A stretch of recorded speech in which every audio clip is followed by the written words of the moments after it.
Shalom Mishpacha, it's Courtney, America's Jewish mother. I am back today with a Tag for Tag Tuesday, and it is the mid-year book freakout tag with mid-year stats. So we're not actually quite to the midway point of the year yet. That would be June 30th, but we're at June 15th, and I feel like it's close enough. I saw Amrita Buy the Book do this tag already. I saw Ben at Doom Antidote do this tag already, and I was like, you know what? I'm gonna jump on the early mid-year book freakout tag bandwagon. So let's go. So I'm gonna lead with the stats, and then I will do the actual tag. By the way, this is a tag that everyone, like not everyone, but like, you know, a lot of people on BookTube do at this point in the year, so it's especially a tag where you do not need to be tagged in order to do it. And honestly, that's literally the case with every tag. You don't have to be tagged in any tag in order to do the tag, but especially with this one, you should not feel like you have to have been tagged to do it. I was not tagged, and I was like, I'm just gonna go ahead and do it. So, so in terms of my reading stats so far this year, as of yesterday, when I finished 3 books in one day, which was super exciting. So as of today, I have read 70 books in the year 2021. 28 of them have been novels or novellas. 18 of them have been nonfiction books. 12 of them have been short story collections. 8 have been poetry collections. I have read 1 play, 1 graphic memoir, and 2 anthologies. So in terms of gender breakdown, 38 books that I have read so far this year have been written by women, 27 have been written by men, 3 have been written by non-binary writers, 1 has been written by a male-female co-authoring team, and 1 was an anthology that had contributions from both men and women. So considering that last year I read more books by men than I did by women, I'm very happy that at about the midway point of 2021, I have read, I've definitely read more books by women than by men, so I'm hoping to maintain that for the remainder of the year. And then in terms of racial breakdown, I have read 38 books written by people of color, 31 books written by white people, and 1 anthology with contributions from both white and POC writers. So again, because last year I was pretty close to 50-50, but it was still a little bit in favor of white writers over POC, I'm glad that again, so far this year, I have read more books by POC than by white authors. And again, hopefully I can maintain that lead, right, through the end of the year. As of today, I currently have 105 books on my physical TBR that are, you know, owned but unread.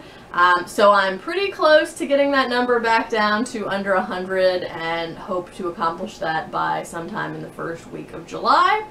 And then keep it there because, as you know, if you've been following my channel, I've already done my last book haul for 2021. Now, I did have to get these 2 books right here, if you can see them, for the BookTube prize because I couldn't get them through the library. But that was just 2 books, and again, I kind of had to get them in order to read them for the BookTube prize. But I don't expect to be bringing in any more books except for what Lindsay and I end up doing for our holiday book exchange later this year. And then in terms of my reading goals and how far along I am on those, at this point, my 2021 reading goals were to do this Arab American literature project where every month I read 1 book written by an Arab American writer, and I am on track as of June. I have read 1 book every month so far, including this one, and I see no reason why I shouldn't, you know, continue in that vein through the end of the year, so check, that's going well. I also wanted to read 2 project books, one being Moby-Dick and the other being the essential writings of Ralph Waldo Emerson. I read, finished, and loved Moby-Dick. You'll hear Moby-Dick come up a couple of times when I get to the actual mid-year book freakout tag. And I'm currently reading Emerson, so I see no reason why I won't have finished that by the end of the year. So again, check, progress there. And then the last goal that I had for 2021 is that I wanted to participate in the 2021 Reading Women Challenge, and I'm pleased to report that I have completed 17 out of 24 prompts. So yeah, feeling pretty good about that too. Check. So with the stats out of the way, I will now turn to the actual mid-year book freakout tag. So question 1, the best book you've read so far in 2021. So I picked a fiction and a nonfiction for this. So the best fiction book I've read in 2021 is in fact Moby-Dick by Herman Melville. So yeah. And the best nonfiction book that I've read has been The New Jim Crow by Michelle Alexander. I highly recommend both of them. I probably recommend The New Jim Crow more than I recommend Moby-Dick because I feel like Moby-Dick is like a love it or hate it kind of book. And definitely there are some people who read it and love it, and there are some people who read it and are like, this is a dry, boring, whaling encyclopedia. And as I said in my glowing review of Moby-Dick, which I will link down below in case you haven't seen that and you want to watch it, yes, that is there, but it's so much more than that. So question 2, the best sequel you've read so far in 2021. So I actually just talked about this book in my last Friday Reads video, but that is Daniel Silva's The Defector, which is the 9th book in the Gabriel Allon series. I don't usually read series, or I don't read many series, so I think this is actually the only series that I've continued into 2021, and this has been the best book of the series that I've read since number 3, and this is number 9. So yeah, The Defector. Number 3, new release you haven't read yet but want to. Okay, so Louis Menand's The Free World, Art and Thought in the Cold War. This came out in April or May, not that long ago, and I bought it, and I haven't gotten to it yet, but I want to, but I've already made a plan to read this in July. I figured it up where if I read 25 pages of this book a day, I can get through it in the month of July. So challenge accepted, because I really want to get to this and I want to get to it sooner rather than later. So you will see this on my July TBR. And it is, as you can see, quite a hefty book. I think if you don't include the notes and bibliography and index and things of that sort, it ends up clocking in at 727 pages, but I'm gonna read this in July, and I'm excited because, again, I really love Louis Menand's The Metaphysical Club, so as soon as I saw he had a new book coming out, I said, I don't even care what it's about, I'm gonna get it and I'm gonna read it. So yeah, definitely this. Number 4, most anticipated release for the second half of the year. Okay, this is not one I've heard anyone that I follow regularly talk about yet, but my most anticipated release for the second half of the year is the English translation of Olga Tokarczuk's magnum opus, The Books of Jacob, which is going to be released in the UK on November 15th. If you live in the United States, it's getting released by Riverhead in, I think, February of 2022. But I don't want to wait that long, so I have already pre-ordered the UK edition from Blackwell's. So I'm really excited to read that. I loved Drive Your Plow Over the Bones of the Dead, and I'm super interested now to read The Books of Jacob, which is considered to be her magnum opus and is this epic historical novel about the historical figure of Jacob Frank, who was a Polish Jew who claimed to be the Messiah and went on to found his own religious sect / cult. And yeah, and it also took her 7 years to write, and it was cited by the Nobel Prize Committee when she won the Nobel Prize in Literature a few years ago as one of her works that had impressed them the most. So I'm definitely looking forward to reading the English translation of The Books of Jacob. Number 5, biggest disappointment. So my biggest disappointment this year, reading-wise, is probably Dr. Zhivago. It wasn't good. I don't really get why people like it, except for the fact that it made the Soviet Union look bad during the Cold War. Because otherwise, I don't really think it would have done as well as it did. And I'm someone who really likes Russian classics and Russian literature, so I went into this thinking that I would like it, but yeah, the two main, you know, characters are supposed to be having a romantic relationship. Like, you just didn't see it. The chemistry just wasn't there. They weren't even together for a large portion of the novel, and then when they met each other again, they were like, boom, immediately together. Like, it didn't make any sense. And, you know, you never exactly knew what year you were in. I mean, sometimes you could figure it out based on context clues, but would it have been that hard to put a date on it, Boris Pasternak? I don't think so.